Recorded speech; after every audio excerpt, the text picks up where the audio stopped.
Advance open hairstyle তোমাদেরকে share করছি।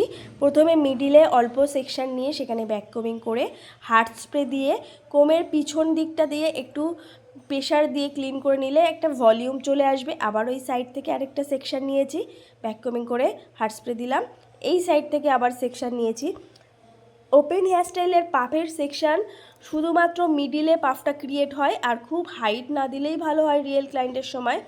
এবার শাইন স্প্রে দিয়ে ভালো করে কোম করে পাফটা ক্লিন করে নেব, তারপরে হার্ড স্প্রে দিয়ে ওটা স্ট্রং করে দেব। ওখানে আমি এই হেয়ারস্টাইলের জন্য মিডিলে পার্টিশান করিনি, সাইড পার্টিশান করে হেয়ারস্টাইলটা ক্রিয়েট করেছি। আবার একটা সেকশন নেব আর ছোট্ট বুফন ক্রিয়েট হবে সাইডে। প্রথম সেকশানে হার্ড স্প্রে দিয়ে একটু ভলিউম দেব, তারপর রাখবো। আবারও আরেকটা সেকশন নেব। এর ফলে বেসটা যখন স্ট্রং হবে সেক্ষেত্রে যে কোনো অ্যাডভান্স পুলিং টেকনিক বা ভলিউমটা বেশি ভালো লাগবে। এরকমভাবে ব্যাক কোমিং করলে ওপরের দিকের হাইটটা বেশি ভালো পায়। আবার কানের সাইড থেকে আরেকটুভাবে কিন্তু ব্যাক কোমিং করে শাইন স্প্রে দিয়ে কোম করে সেটাকে ক্লিন করে নিচ্ছি।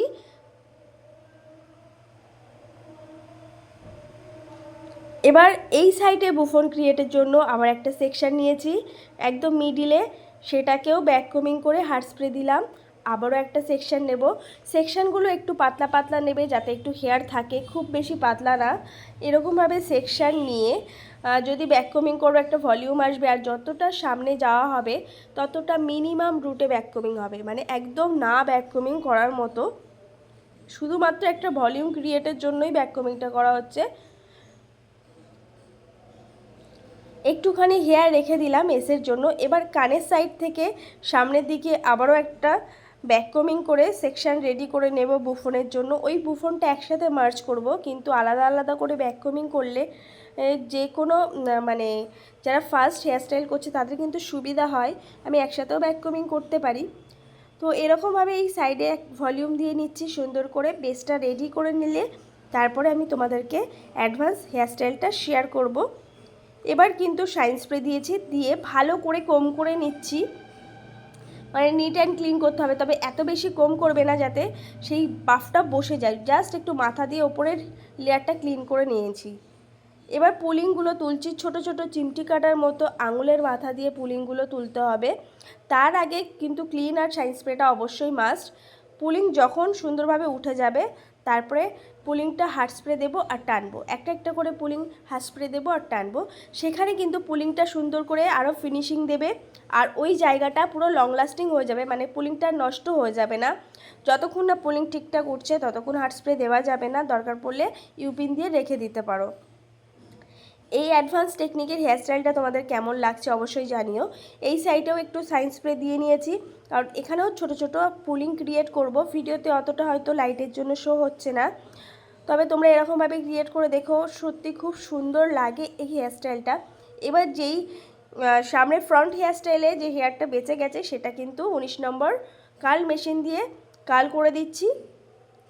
জাস্ট কাঁধের কাজটা কার্ল করব, ওপরে কার্লস করব না। এটা ওপর পর্যন্ত তোমরা চাইলে নিয়ে যেতে পারো। আমার এখানে মনে হচ্ছে কানের পিছন থেকে কার্লসটা করলে ভালো লাগবে, সেই কারণে করলাম।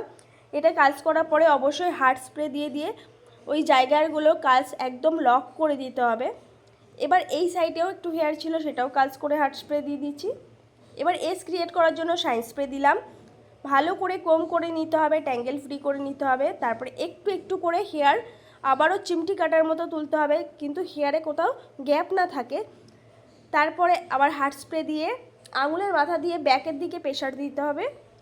চাইলে একটু ফু দিতে পারো, কারণ টাফটের হার্ড স্প্রে একটু লেটে শুকায়, শুকানো পর্যন্ত একটু ওয়েট করবে 1 মিনিট মতো। এবার নিচের দিকে ভালোভাবে ফিনিশিং আনার জন্য ওই জায়গাটা হোল্ড করে দিলাম 10 নম্বর কাটা দিয়ে। নিচের দিকটা স্প্রেড করে নিচ্ছি। স্প্রেড সুন্দরভাবে হলে তারপরে হার্ড স্প্রে দিয়ে ওই জায়গার শেপটা আঙুলের মাথা দিয়ে শুধুমাত্র সমান করলে বেশি ভালো লাগবে, এখানে কম ইউজ করার কোনো দরকার নেই। এখানেও যখন শেপটা আসবে, এখানে আমি আবারও একটা 10 নম্বর কাটা দিয়ে ওই জায়গাটা একটা হোল্ড করে নিচে জাস্ট মাথাটা কার্ল করে নিচ্ছি 19 নম্বর টং দিয়ে। তারপর ওখানে হার্ড স্প্রে দিয়ে দেবো। যখন হেয়ারস্টাইল কমপ্লিট হয়ে যাবে, সামনে এনে যেখানে আনইভেন থাকবে সেখানে সুন্দর করে হার্ড স্প্রে দিয়ে কমপ্লিট হয়ে গেছে হেয়ারস্টাইল। এবার শুধুমাত্র কিছু মনের পছন্দের মতো ফ্লাওয়ার ডেকোরেশন করছি কানের সাইড থেকে। এটা 10 নম্বর কাটা দিয়ে একদম ভিতরে, হেয়ারের ভিতরে কিন্তু সিকিওর করে 10 নম্বর কাটা দিয়ে তিনটে একসাথে সিকিওর করে দিলাম, যাতে ওটা না নড়ে যায়, না খুলে যায়। তো আশা রাখছি এই ওপেন হেয়ারস্টাইলটা তোমাদের ভালো লাগছে।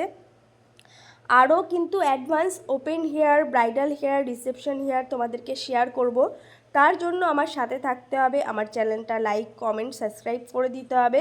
এই ভিডিওটা কেমন লাগলো জানাতে ভুলো না। সবাইকে ধন্যবাদ, টাটা।